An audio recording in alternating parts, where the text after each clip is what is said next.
The unlikely encounter. James Carter was not a man who believed in miracles.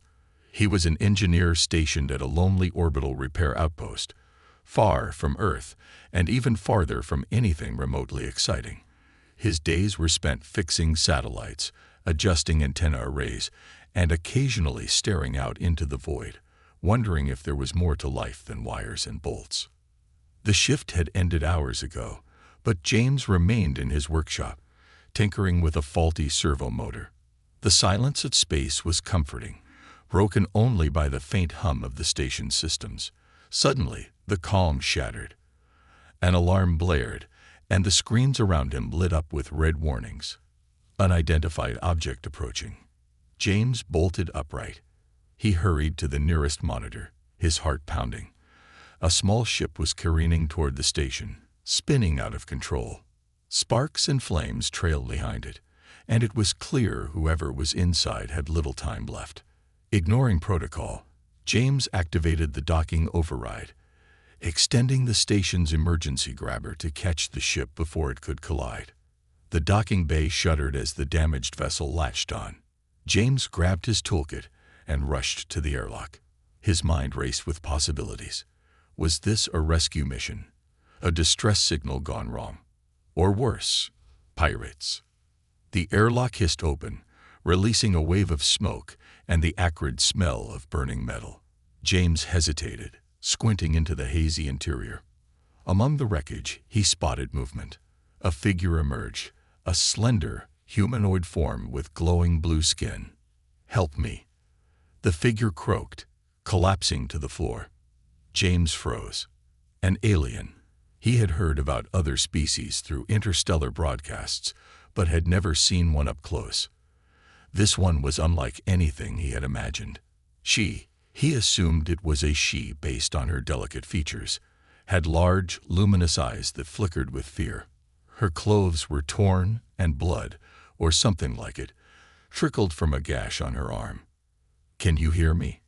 James knelt beside her, unsure if she even understood English. He gently tapped her shoulder. The alien girl's eyes snapped open, and she grabbed his wrist with surprising strength. "You must help," she gasped, her voice trembling but clear. "If you don't, they will find me." James frowned. "Who? What are you talking about?" She struggled to sit up, clutching a small metallic cube that pulsed with a soft, rhythmic glow. "They're coming. The Toraxians. They'll destroy everything if they get this." "Wait, slow down," James said, trying to make sense of her words. "You're hurt. Let me." "No time," she interrupted, her voice rising in panic. "You don't understand. If they find me, they'll kill us both, and then your planet." James blinked. "Kill us both? My planet?" He shook his head. This was too much. "Look, I'm just a repair guy. I don't know anything about fighting alien threats or saving the world." Her grip on his wrist tightened. "Then learn," she said, her voice shaking. "I'm giving you a chance, human. Do it now or never." The weight of her words hung in the air. James swallowed hard, his instincts screaming at him to run, to shut the airlock, and let someone else deal with this mess. But the look in her eyes stopped him.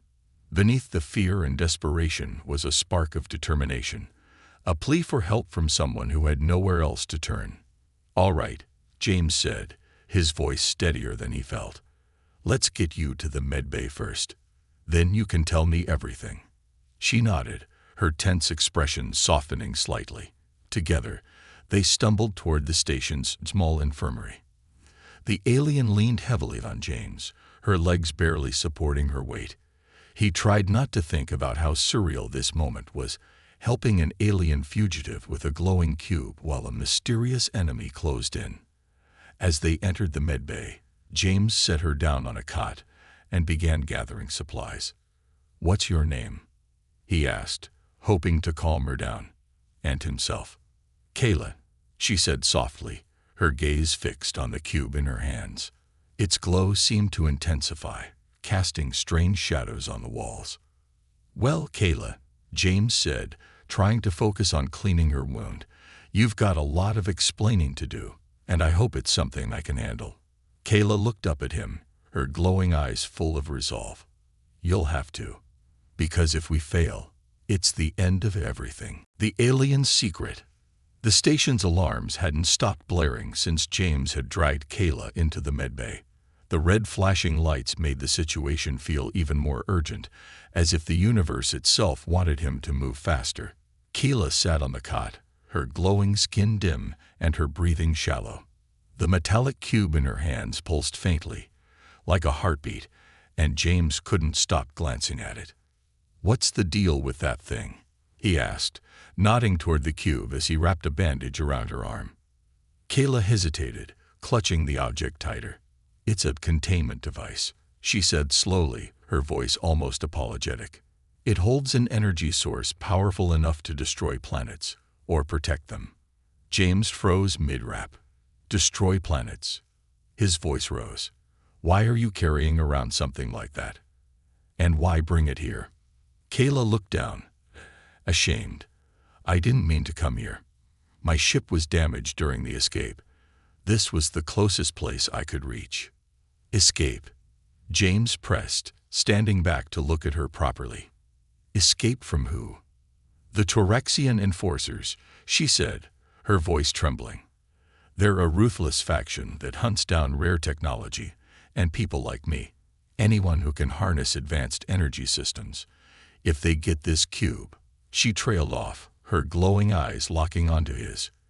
"Your entire planet will be at risk." James stared at her, trying to process her words.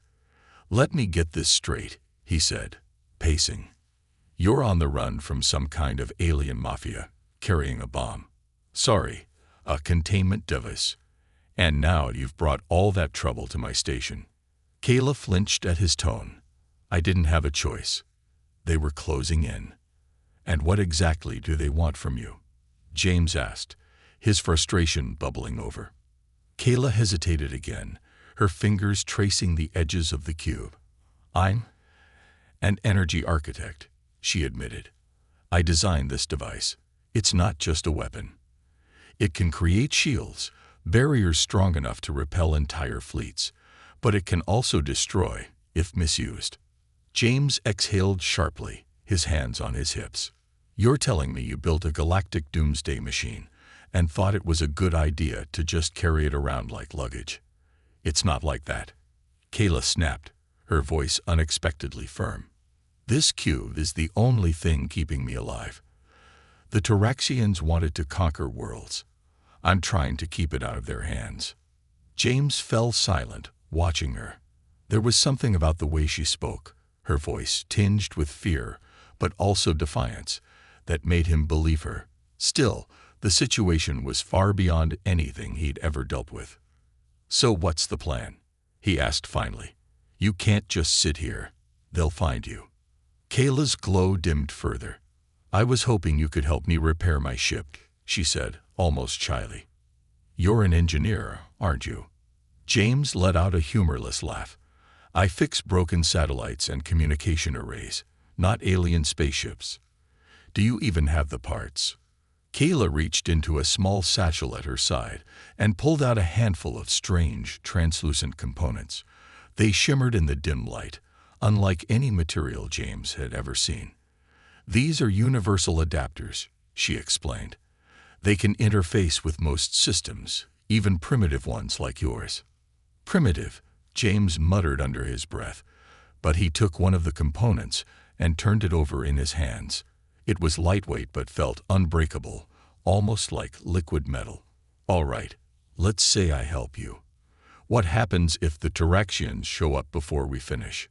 Kayla's expression darkened. "They will show up," she said quietly. "And when they do, we'll have to fight." "Fight?"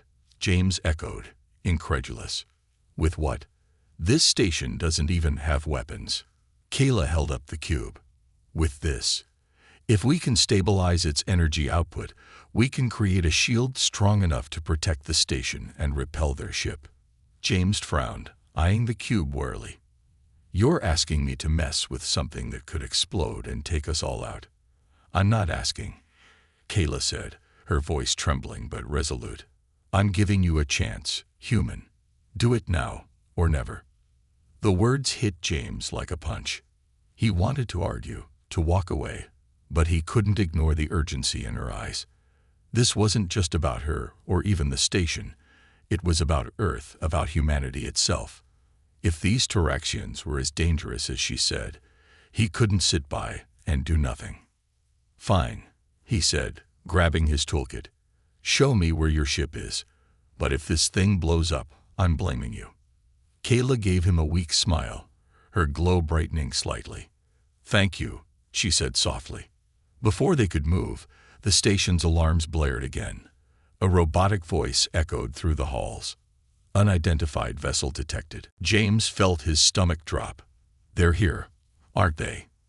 Kayla's expression hardened. "Yes, and they won't stop until they get what they want." James grabbed her arm and pulled her to her feet. "Then let's make sure they don't." As they rushed toward the docking bay, James couldn't help but feel like he'd stepped into a bad sci-fi movie. But this wasn't fiction. This was real. And if he didn't act fast, it might also be the end. The call to action. The sound of the station's alarms blaring echoed through the narrow corridors, heightening the tension as James and Kayla raced toward the docking bay. Each step felt heavier than the last, the weight of their situation sinking in deeper. James's mind reeled, trying to piece together a plan that didn't involve his immediate and untimely death. When they arrived at the docking control room, the screen showed the unmistakable silhouette of a massive alien warship hovering at the edge of the station's perimeter. The ship was unlike anything James had ever seen. Its black, jagged hull seemed to absorb light, and its size dwarfed the station. Kayla paled at the sight. "The Taraxians," she whispered, her voice trembling. James swore under his breath. "That's not a ship. That's a floating fortress." Kayla clutched the metallic cube tighter, her glow flickering with a mix of fear and determination. "They found us. They'll send a warning first. If we don't respond, they'll attack." "Attack?" James shot her a sharp look. "This station isn't equipped for a firefight. It's a repair hub, not a battlecruiser." As if on cue, the comms console crackled to life, and a deep, guttural voice filled the room. "Attention, unidentified station. Surrender the fugitive and the artifact immediately, or face annihilation. You have 1 cycle to comply." James's throat tightened as the comm line went dead. "I'm guessing 1 cycle isn't a lot of time." Kayla nodded grimly. "Maybe an hour. They'll send drones first to disable your systems, then board the station. If they get the artifact, Earth will be next." "Earth?" James snapped. "Why would they go after Earth?" "They see your planet as a resource hub," Kayla explained. "Your people are unprotected and technologically primitive. If they weaponize the artifact, they'll wipe out your defenses and enslave your species."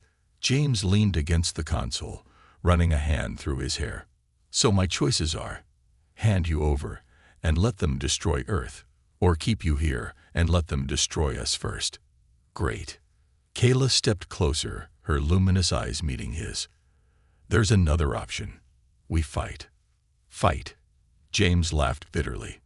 "With what? A wrench and duct tape." Kayla ignored his sarcasm, placing the cube on the console. Its glow intensified, casting intricate patterns of light on the walls. "This cube is more than a weapon. It can amplify energy, generate shields, even disrupt their systems. If we can stabilize it." James frowned, staring at the glowing artifact. "Stabilize it? How? I don't even know what it is, let alone how it works." Kayla hesitated, then said, "I'll guide you. The cube's energy interacts with nearby systems. We can link it to your station's power grid, enhance your shields, and disrupt their drones. But it's dangerous. 1 mistake, and it could. Overload." "Overload?" James's voice rose. "As in, blow us all to kingdom come." Kayla nodded. "It's risky, but it's the only chance we have." James paced, his mind racing. This wasn't what he signed up for. He was just a guy who fixed broken machines, not some hero in a galaxy-spanning war. But as he glanced at the screens, showing the Taraxian ship looming closer, he realized there was no easy way out. He turned back to Kayla. "All right," he said reluctantly. "I'll help. But if this thing explodes, I'm haunting you in the afterlife." Kayla's glow brightened slightly, almost like a smile. "Thank you." James grabbed his toolkit and began connecting the cube to the station's power grid, following Kayla's instructions. The cube hummed louder as energy coursed through it, and the lights in the station flickered. A small display lit up on the console, showing a web of intricate patterns that shifted and pulsed. "Is that normal?" James asked, pointing at the display.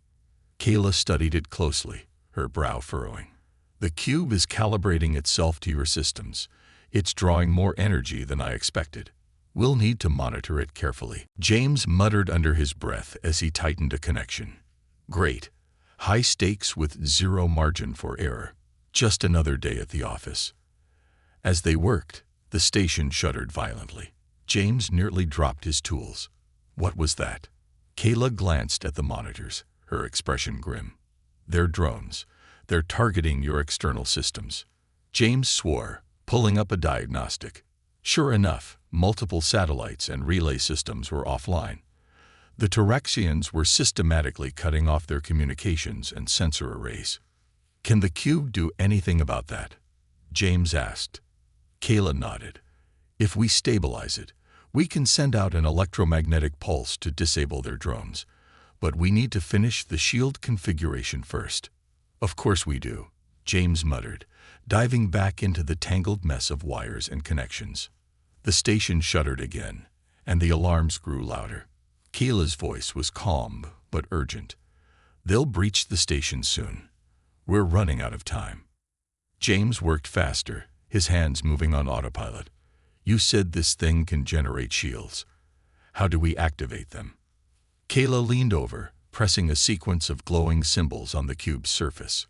The artifact emitted a low hum, and a faint shimmer appeared on the station's exterior monitors. "There," she said. "It's not perfect, but it'll buy us some time." James exhaled, stepping back to admire their work. "I hope you're right, because if this doesn't work..." Kayla met his gaze, her eyes resolute. "It will.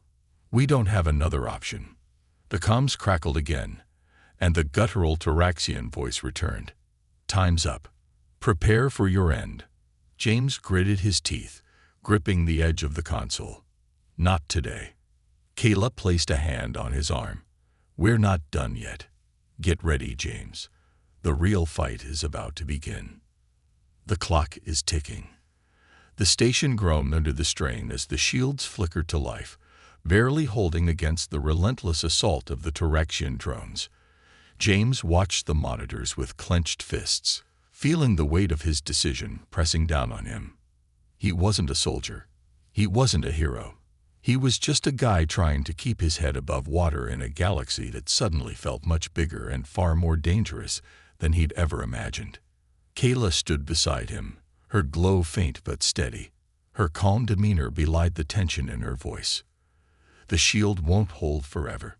The cube is powerful, but it's not designed for prolonged defense. We need to stabilize the output." James rubbed his temples, exhaustion and frustration gnawing at him. "You keep saying stabilize. Do you have any idea how hard it is to stabilize something when you don't even understand what it's doing?"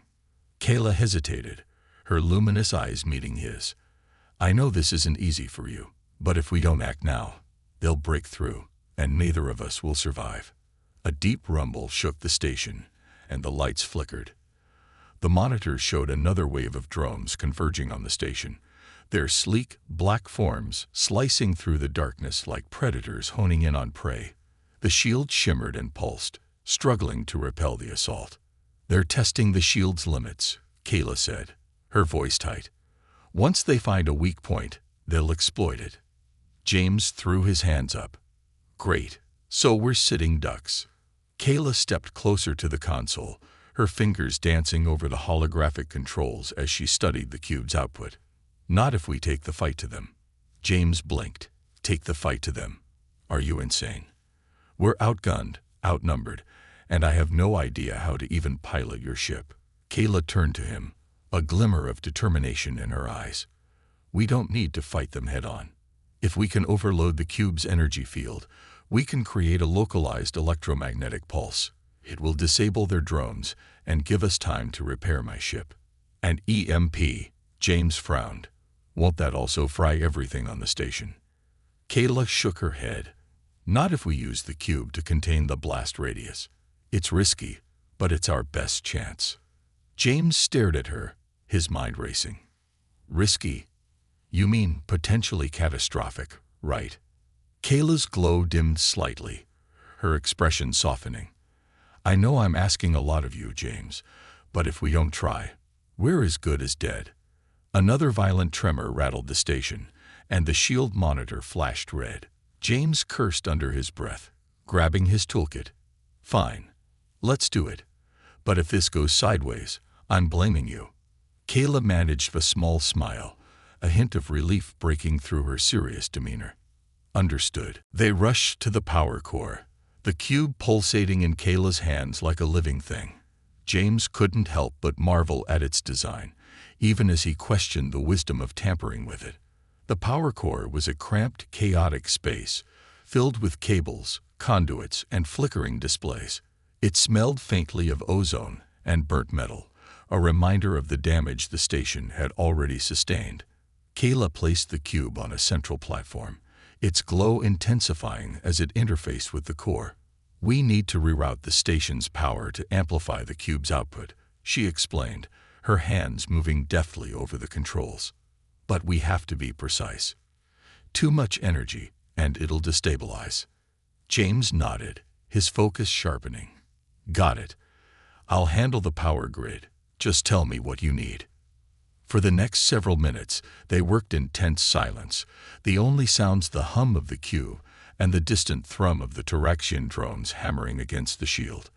James's hands moved with practiced efficiency, connecting circuits and bypassing damaged relays. He had no idea if this would work, but he didn't have the luxury of doubt. Almost there, Kayla said, her voice steady despite the urgency in her movements. Once I activate the EMP field, the shield will collapse for a few seconds. We'll be vulnerable. James glanced at her. How vulnerable? Kayla hesitated. Completely. But it won't take long. The EMP will disable their drones and disrupt their systems, giving us a chance to repair my ship. James exhaled sharply. No pressure, then. Kayla gave him a faint smile, her glow brightening slightly. You're doing well, James. Better than I expected. Gee, thanks, he muttered, tightening a final connection. All right, the grid's ready. What now? Kayla placed her hands on the cube, her expression growing serious. When I give the signal, activate the power surge. I'll channel the energy into the EMP field. James positioned himself at the console, his finger hovering over the control panel. Ready when you are. Kayla took a deep breath, her glow intensifying as she focused on the cube. The air in the room seemed to vibrate with energy, a low hum building into a steady pulse. The monitors flickered, and the station shuddered as the shield strained against another wave of drone attacks. Now, Kayla shouted. James slammed his hand down on the controls, and the room was flooded with light. The cube emitted a powerful resonant hum, and the shield collapsed in a burst of energy. For a split second, the station was exposed, the Taraxian drones swarming closer. Then, the EMP field detonated. The effect was instantaneous. The drones froze mid-flight, their sleek forms crackling with energy before spiraling out of control. The lights on the Taraxian ship flickered, and its weapon systems went dark. The station trembled under the residual shockwave, but the core held steady. Kayla collapsed against the console, her glow dim but steady. It worked, she said, her voice weak but triumphant. James sagged against the wall, his heart pounding. We're still alive, he muttered, a hint of disbelief in his tone. Kayla managed a faint smile. For now.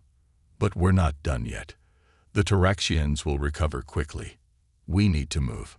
James nodded, forcing himself to his feet. All right, let's fix your ship. I don't plan on sticking around for round 2. As they hurried back to the docking bay, James couldn't help but feel a small spark of hope. They were outnumbered and outmatched, but for the first time, he believed they might actually have a chance. The enforcers arrive. The faint hum of the station's systems felt deafening after the EMP blast. For a moment, there was silence. No drones, no alarms, just the eerie calm of a temporary victory. But James knew it wouldn't last. Kayla had warned him. The Tyraxians were relentless, and this was only the beginning. As James and Kayla reached the docking bay, the monitors lit up with incoming signals. The Tyraxian mothership, though temporarily disabled, had begun to stir. Flickers of light danced across its jagged hull as its systems reactivated. They're rebooting faster than I thought, Kayla said, her voice grim. She glanced at James. We have minutes, maybe less, before they come for us. Great, James muttered, grabbing a wrench from his toolkit. Let's fix your ship before they decide to send round 2. Kayla's ship was a mess. The sleek alien design was battered and scorched, its shimmering surface cracked in several places. Inside, the damage was even worse.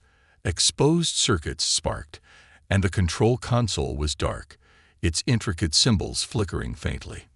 This thing looks like it's held together with hope and duct tape, James said, dropping to one knee to inspect the wiring. Kayla crouched beside him, her glowing fingers tracing the damaged panels. It's not as bad as it looks, she said, though her tone wasn't entirely convincing. The primary systems are intact. We just need to reroute power to the navigation core and repair the stabilizers. Just reroute power, James echoed sarcastically. Sure. No big deal. Let me just pull a miracle out of my back pocket. Kayla shot him a look, her glow flaring slightly. Complaining won't fix it faster. James sighed, his hands already working on the tangled mess of wires. Fine. Tell me what to do. As they worked, the tension between them eased slightly. Kayla guided him through the unfamiliar technology, her explanations surprisingly clear despite the complexity. James couldn't help but admire her focus. She moved with a quiet determination, her glowing hands steady even as the pressure mounted. Why are you doing this? James asked suddenly, his voice breaking the silence. Kayla paused, her glowing eyes meeting his. What do you mean? This. He gestured to the ship, the cube, the chaos surrounding them. Why risk your life to protect something so dangerous? You could have destroyed that cube and disappeared. Why not just run?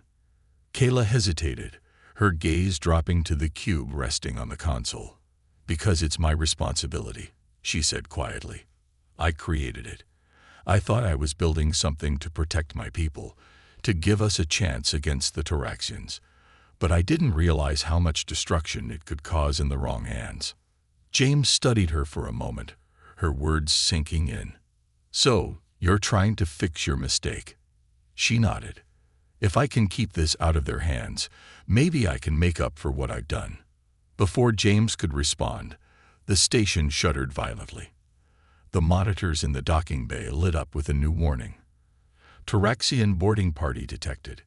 They're coming, Kayla said, her glow dimming slightly. We're out of time. James grabbed a nearby crowbar, the weight of it reassuring in his hands. What do they want? Just the cube. Kayla shook her head. They'll kill us both to ensure no one can resist them. The cube is just a bonus. Fantastic, James muttered. Guess I'm adding alien invader repellent to my resume. The docking bay doors hissed open, and James's stomach sank. The Tyraxians were nothing like he'd imagined. They were massive, towering over both him and Kayla, their bodies encased in dark, chitinous armor that gleamed like polished obsidian. Their eyes glowed an unsettling red, and their clawed hands carried weapons that crackled with blue energy. Kayla stepped forward, placing herself between James and the invaders. Her glow intensified, her posture rigid but defiant. "You won't take it," she said, her voice firm. The lead Taraxian stepped forward, its voice a guttural growl. "Surrender the cube, Architect, and we may grant you a swift death." James tightened his grip on the crowbar, his pulse racing. "Great negotiation skills," he muttered under his breath. Kayla didn't flinch. "You'll have to kill me first." The Taraxian growled, raising its weapon. Before it could fire, the cube on the console pulsed with a blinding light.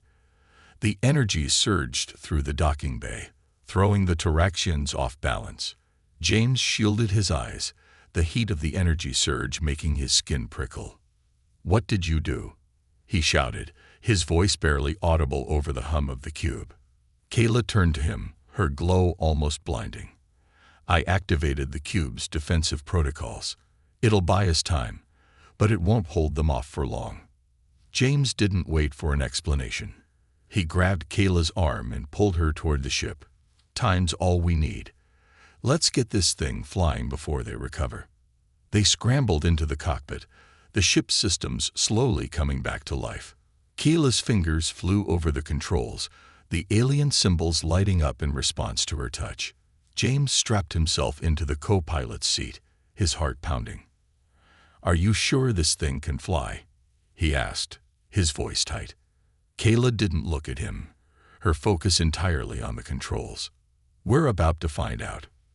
The ship shuddered as the engines roared to life, the docking bay trembling under the strain. Outside, the Taraxians began to recover, their weapons trained on the ship. "Hold on," Kayla said, her voice calm despite the chaos. James gripped the armrests as the ship lurched forward, the docking bay doors bursting open as they shot into the void. The Taraxian mothership loomed ahead, its weapons systems lighting up as they prepared to fire. "Any ideas?" James asked, his voice strained. Kayla glanced at him, a faint smile on her lips. "Just one. Trust me." James swallowed hard, nodding. "Trusting you is the easy part. Surviving. That's a whole different story." The ship dove toward the enemy fleet, the cube glowing brighter than ever. James braced himself, ready for whatever came next. The final stand. The cockpit was bathed in a harsh blue glow as the cube pulsed wildly, its energy coursing through the ship's systems. James gripped the edges of his seat, his knuckles white, as Kayla navigated the damaged vessel through the chaotic void. The Taraxian mothership loomed ahead like a predator ready to pounce, its weapon systems glowing ominously. "Do you have a plan, or are we just flying straight into our doom?" James shouted over the hum of the ship. Kayla didn't look at him, her fingers dancing over the alien controls. "We need to get close enough to overload their systems. The cube's energy can disrupt their power core, but we'll only have one shot." "One shot? Great," James muttered. "And what happens if we miss?" Kayla's expression didn't waver, though her glowing skin dimmed slightly. "Then we die." "Comforting," James muttered, strapping himself in tighter. "Let's hope your aim is better than your timing." Behind them, the station grew smaller, its flickering shield barely visible in the distance. The Taraxian drones had recovered and were closing in, their sleek forms cutting through the darkness like arrows. The mothership itself began to move, its enormous bulk shifting with a deliberate menace. "They're powering up their main cannon," Kayla said, her voice steady but tense. "If they fire, this ship won't stand a chance." James glanced at the glowing cube, its pulses growing faster, more erratic. "And you're sure this thing can stop them?" Kayla nodded. "If we stabilize the energy output, it'll create a feedback loop in their systems. Their weapons, their shields, everything will go offline." "Stabilize," James repeated with a dry laugh. "You keep saying that like it's easy." "It's not," Kayla admitted, glancing at him. "Which is why I need your help. The cube is reacting to the ship's systems, but it's designed for precision. If we don't synchronize it perfectly, the energy could." She hesitated. "Could what?" James pressed. "Destroy us too," Kayla finished quietly. James sighed, rubbing a hand over his face. Why do I get the feeling I'm not going to make it out of this alive?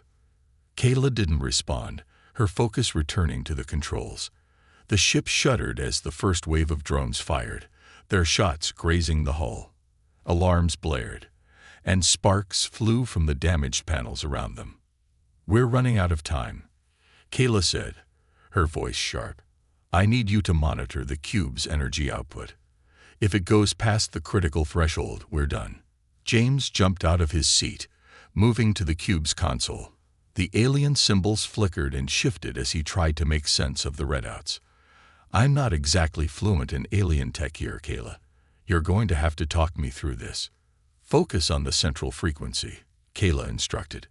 The cube's energy needs to align with the ship's core. If it spikes too high, divert power to the stabilizers. But be careful, too much, and the ship will overload. Easy for you to say, James muttered, his hands flying over the controls. The ship dove sharply, narrowly avoiding a barrage of Taraxian fire. James stumbled, catching himself on the edge of the console. A little warning next time. Stay focused, Kayla snapped. We're almost in range. Ahead, the mothership's massive cannon glowed brighter, charging for a devastating shot. Kayla pushed the ship's engines to their limits, the vessel groaning under the strain. The drones swarmed closer, their fire hammering against the hull. Shields at 30%. James called out, his eyes darting between the readouts. We're not going to last much longer. We don't need to, Kayla said, her voice calm despite the chaos. Prepare to activate the cube's pulse. On my mark. James's fingers hovered over the controls, sweat dripping down his brow. The cube's pulses grew faster, its light filling the cockpit. The energy readings spiked dangerously, and alarms blared in warning. Kayla, it's reaching critical levels, James shouted. Hold steady, Kayla replied, her eyes locked on the mothership. We need to get closer. The ship lurched violently as another drone exploded nearby, sending debris flying. James fought to keep his balance, his heart pounding in his chest. Kayla, we're out of time. Now, Kayla shouted, slamming her hand onto the control panel.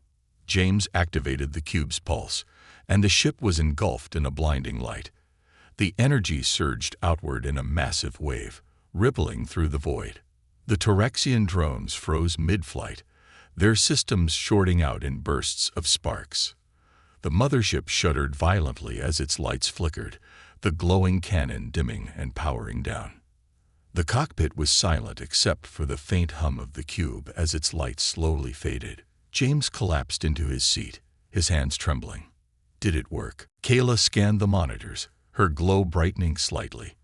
Their systems are offline. We've bought ourselves time. James let out a shaky laugh, relief flooding through him. We're still alive. Barely, Kayla said, her voice soft but steady. But we need to move. They'll recover faster than we think. James nodded, his exhaustion momentarily forgotten. Let's finish this. The ship accelerated toward the damaged mothership, the cube's faint glow guiding them. James tightened his grip on the controls, bracing himself for the final confrontation. Victory and farewell. The Taraxian mothership loomed ahead, its once menacing glow now flickering erratically as it struggled to regain power. The EMP pulse had done its job, leaving the massive warship crippled, but Kayla and James both knew the reprieve was temporary. The Taraxians were nothing if not persistent, and they would adapt quickly. James sat slumped in the co-pilot's seat, his chest rising and falling as he caught his breath. All right, Kayla, we stopped their big gun. What now? You got another trick up your sleeve. Kayla's glowing eyes stayed fixed on the monitors as she guided the ship closer to the mothership. We need to disable their central power core permanently. If we don't, they'll repair the damage and come after us again. And Earth won't survive their next attack. James groaned, rubbing his temples. You're telling me we have to board that thing? Kayla nodded, her expression grim. The cube's energy can disrupt their systems from a distance, but to destroy the core, we need to deliver it directly into their power nexus. James stared at her, incredulous. So, let me get this straight. You want us to walk into the belly of that monster, drop off your glowing space bomb, and somehow make it back out alive? Kayla turned to face him, her glow dim but resolute. I don't want to. But we have no choice. James sighed, glancing at the cube. Its soft pulses felt almost alive, as if it understood the weight of their mission. Fine, he said reluctantly. But if we're doing this, we're doing it fast.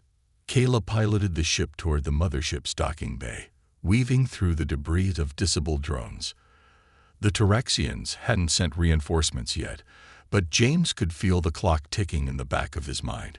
Every second they wasted was a second closer to their doom. As the ship docked, Kayla stood, the cube cradled carefully in her hands. The nexus is deep within their ship, she explained. We'll face resistance, but the EMP should have disabled most of their defenses. Most? James asked, grabbing a crowbar and a small welding torch from his toolkit. That's reassuring. Kayla gave him a faint smile. You've come this far, haven't you? Together, they stepped into the docking bay, the air thick with the smell of burnt circuits and metal. The interior of the Tyraxian ship was dark and foreboding, its walls covered in pulsating, organic-like patterns that seemed to hum with residual energy. Creepy, James muttered, keeping close to Kayla as they moved through the narrow corridors. The quiet was unnerving. James half expected a Tyraxian soldier to leap out at any moment, but the ship seemed deserted. The EMP had done more damage than Kayla had anticipated, leaving the interior eerily silent. This way, Kayla said, her voice low as she led them toward the central power chamber. They passed rows of disabled drones and dormant machinery, their footsteps echoing in the stillness. James felt a chill run down his spine. It was too quiet, too easy. Kayla, he whispered, I don't like this. She nodded, her grip tightening on the cube. Stay alert. As they neared the power chamber, a low rumble shook the floor beneath them. The lights in the corridor flickered, and a guttural voice echoed through the ship. Fools! The Tyraxian commander growled, his voice dripping with malice. You think you can cripple us and escape unscathed? James froze, his heart pounding. So much for most defenses. Kayla's glow brightened, her posture stiffening. We're close. Don't stop now. They pushed forward, the rumbling growing louder as the commander's voice boomed through the ship. You cannot win. Surrender the artifact, and I may grant you mercy. Not a chance, Kayla muttered under her breath. They'd reached the power chamber, a massive circular room with a glowing energy core suspended in the center. The core pulsed with a deep red light, its rhythmic beats resonating through the walls. James stared up at it, his mouth dry. That's their power nexus. Kayla nodded, stepping toward the core. We need to place the cube directly into the energy stream. It'll destabilize the entire system. Before they could act, the far wall burst open, and a group of Tyraxian soldiers stormed in, their weapons crackling with blue energy. James swore, raising his crowbar instinctively. Kayla didn't hesitate. She extended her hand, and the cube emitted a powerful pulse of light, sending the soldiers staggering backward. Go, she shouted to James. I'll hold them off. What? James shouted, gripping the cube tightly. I'm not leaving you here. Kayla turned to him, her glowing eyes filled with determination. You have to. The cube needs to be placed manually, and you're the only one who can do it now. Trust me. James hesitated, every instinct screaming at him to stay, to fight. But the look in Kayla's eyes left no room for argument. Nodding reluctantly, he sprinted toward the core, dodging stray blasts of energy as Kayla fought off the soldiers. Reaching the nexus, James climbed onto a platform, the heat from the core making him sweat. He held the cube above the energy stream, its light intensifying as it resonated with the core's power. All right, cube, he muttered, do your thing. He released the cube, and it hovered in the air, its pulses sensing with the core. The red light of the nexus flickered, then turned white-hot as the system began to destabilize. "James," Kayla's voice cut through the chaos. "We need to go, now." James jumped down from the platform, sprinting back toward her as the chamber began to collapse. The cube emitted one final, blinding pulse, and the core erupted in a cascade of energy, tearing through the ship. Kayla grabbed James's arm, dragging him toward their ship as the corridors around them disintegrated. They barely made it into the cockpit before the docking bay crumbled, Kayla throwing the ship into high gear. The Toraxian mothership exploded behind them, the shockwave propelling their ship forward. James collapsed into his seat, his chest heaving. "We're alive," he said, half in disbelief. Kayla smiled faintly, her glow dim but steady. "Thanks to you." As the ship drifted into the void, Kayla turned to James. "You should return to Earth. Your people need to know what's out here." "And you?" James asked, his voice softer now. Kayla's glow brightened slightly. "I have more to do, but I won't forget what you've done today, James." With that, the ship's controls shifted under Kayla's touch, setting a course away from Earth. James watched her, a mix of admiration and sadness in his eyes. "Good luck, Kayla," he said quietly. The ship disappeared into the vastness of space, leaving James to wonder if he ever see her, or the stars, again.